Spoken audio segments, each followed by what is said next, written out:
ஈரோடு கிழக்கு தொகுதி இடைத்தேர்தலில் திமுக வேட்பாளர் சந்திரகுமாரை ஆதரித்து அமைச்சர் முத்துசாமி பிரச்சாரம் மேற்கொண்ட போது குடியிருப்புகளை ஒதுக்கீடு செய்யுமாறு பெண்கள் முறையிட்டனர்.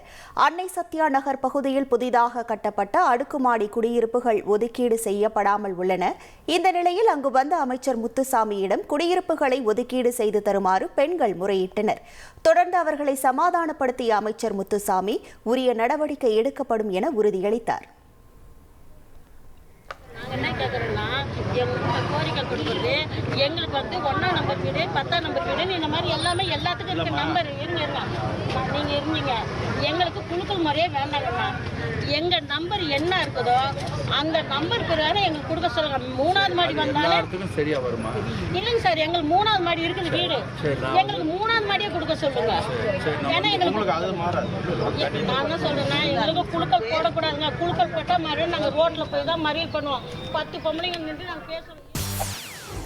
செய்திகளை உடனுக்குடன் தெரிந்து கொள்ள உடனே சப்ஸ்கிரைப் பண்ணுங்க.